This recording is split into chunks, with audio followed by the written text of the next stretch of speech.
G'day mates, it's Donny. Today we're going to be looking at the Majesty seat. This one. It's missing a big chunk.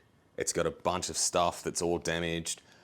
I'm going to make a plan and we're going to try and fix it up. Well, the plan is, looking at the back of it, we've got all of these staples that go around the outside here, and then we've got these bolts that are here that just go onto these brackets. Take the bolts out, see if the brackets will slide out. If they don't, we'll unpick all of these staples and then just take the cover off so we can have a look at the actual overall damage. I think what we may be able to do is just kind of draw a line down here once we get the whole cover off, and then we'll try and reshape with some foam and some other bits and pieces I've got this end of the seat, because we do have a whole new cover that we can recover it with. The bolts on the back of the seat are 10mm. Right on there now. I'll go through, take all of those out, and we'll see what happens next. At a point now where we can actually just use our fingers to undo those bolts. There's a washer there as well.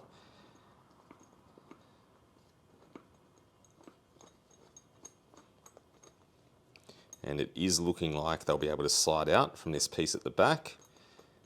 Find out soon enough, there we go. And yep, which is good. Nice. So we'll do the other side as well, pull that out, and then we'll be unpicking the staples to get the cover off. We're trying to save material where we can. So the seat cover, obviously, we have a brand new one, not too worried about this. But the back vinyl cover, we'll try and get the staples out and we'll try and keep that so we don't have to buy another bit of material for the back here. Both those brackets are out now. The next thing that I'll be doing, probably just use a flat blade screwdriver to get under these staples and try and pull them up. So what I'll be doing, getting under it, I can't do it at the moment with filming and doing the same thing, but I'll lift these up a little bit and then I'll probably get a pair of pliers or just something to grab them and then pull them straight up, just to try and get them out pretty quickly. Just remembered that I have my iPhone stand out here that I can film everything on. And I got one of the staples out before. Let's try another one here because it wasn't actually as difficult as I thought. As you can see, pretty easy to just pull them straight up. So get the flat blade under it. Be careful because we want to keep that vinyl backing. And then just go around, keep unpicking them, keep getting them out, and then we should be able to unwrap the whole cover. For the staples, make sure you put them in the bin, get them out of the way. You don't want them in your tires or anything like that. So when you pull them out, chuck them out because we're going to replace them. So that should be all the staples unpicked now. We can actually take this vinyl cover out. So you can see that's still intact, which is what we want. Now what I want to do, there is a few more staples. So under that vinyl cover, there's a few more that we've got to take off yet to be able to get this actual seat cover off. Well, now I should actually have all of those staples out. So I can pull the cover off now, being careful not to rip whatever else is still on the seat off. And remember though, we actually do have these tie downs that'll need to come out as well. So we'll untie this, that'll actually let the cover come off the front of it. The new one doesn't actually have those at all. So that's something I'll have to pay attention to and just make sure that that is actually part of the cover or if there's a way around it. But to me, it looks like at the moment, when we're pulling it back to about here, it seems that we've actually got a tie or something that's actually holding that front cover on that we'll need to sort out as well. Take everyone else on this journey of discovery. What it looks like is that there's a hook that hooks into the actual seat cover, goes the whole way along, hooks on the other side, and that's what that tie at the back is. So I think the best thing to do next will be, like I said, untie these first so that we can pull that front thing off and see where that hook goes through and then see if it's compatible with the other seat cover that I've got here. I've just made the decision that rather than try to untie these, I'll pull these staples out, then we should be able to pull this little line down and then pull it back through the seat. I think that's the best method rather than trying to undo this just in case it's difficult to retie. Well, this is the old one and this is the new one. We'll have to figure out what we're going to do, if anything, about putting this hook system back in. But I think looking at this, the idea that they maybe had was to just go over the whole thing and put it at the back and maybe not rely on pulling the cover back in and tying it off. I'm not exactly sure, but you can see there's no actual way to easily put that in. unless we sewed it along the top there, because that's the seam. That's the same seam that you can see here, this sort of semicircle shape. So that's where we're at now. Got to make another plan of moving forward. Just having a closer look at this now, seems to be a bar that just goes through all of that, and then you've got the actual tie off that's just basically a slip knot around that bar. So I'm kind of thinking maybe we have the ability to do that on the stitching on the other one. I have test fitted the other one. Looks like we'll have enough material to go around everything. Obviously still need to fix the foam on the front of it, but we may be able to get away with not doing some stitching for this, but some dodgy work where we just kind of pierce through the existing stitching that's on the new cover that we've got here. On the off chance that there is no better way of solving this problem, I'm just going to unpick the stitching. Hopefully that'll keep this bit intact. That way if we need it, again, we can save this, reuse it on the next one. Look, I know nothing about stitching, but one thing I do know is you should pay attention to how things are. So if we look at the back side of the seat cover, where this has been stitched along is actually the back side of the seam. So it's not actually, if you look at the top of it here, it's not over the top of both sides. It's just held up. If I put the camera the right way, it's held like that, and then it's stitched through the back, and then that sleeve is where you can put that bar through. So who knows, I might have to learn how to stitch some stuff, a bit weird, eh? But anyway, looks like we can pull all of that off. We know the orientation of it. We know it doesn't sit over the top, it just sits on the back. So if we do want to reuse it over here, we just can follow along that same pattern. For unpicking it, the point we're at now, I've already done the front side. I've just got a dentistry tool. You can use a needle, there's different things, like you can actually use an unpick tool. And then what I'm going to do, just grab the actual thread here and pull it, keep going along to the next one, do the same thing, and just repeat that. And then we should be able to go the whole way through and then get the whole thing off. So we shouldn't be too far off that now.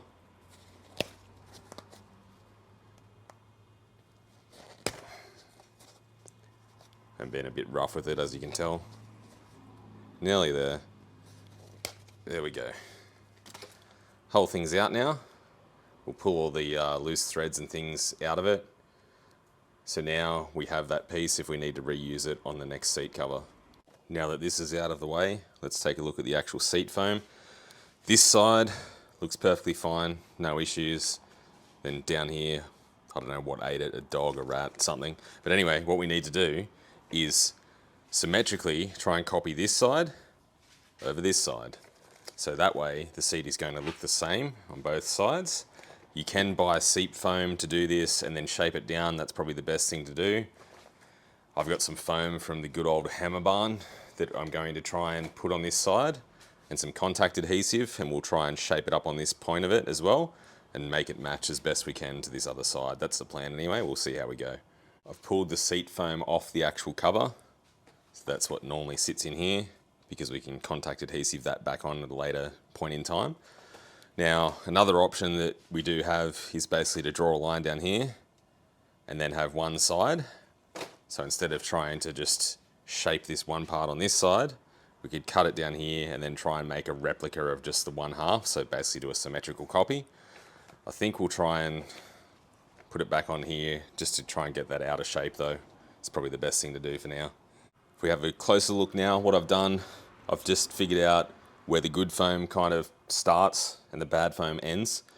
And what we'll try and do is cut this line, because it's going to be easy to actually, well, easier potentially, to actually glue against a flat surface rather than all of this sort of dodgy bits and pieces that have come out. So that's the plan next, cut along this line, get that out of the way, and then try and figure out what we're going to do with shaping everything up. Now apparently these Carve Easy electric knives are meant to do the job. So let's have a look and see how well they work. Had some technical difficulties with the other one, so just grab this one from the kitchen. Hopefully no one finds out. Anyway, time to give it a go. Probably do it from this side because it's a bit more thicker. Oh yeah, works pretty good. Go down this side. Thing to remember with these is they don't really cut on a, well, kind of did there. You can't really do curves, so try and follow a straight line.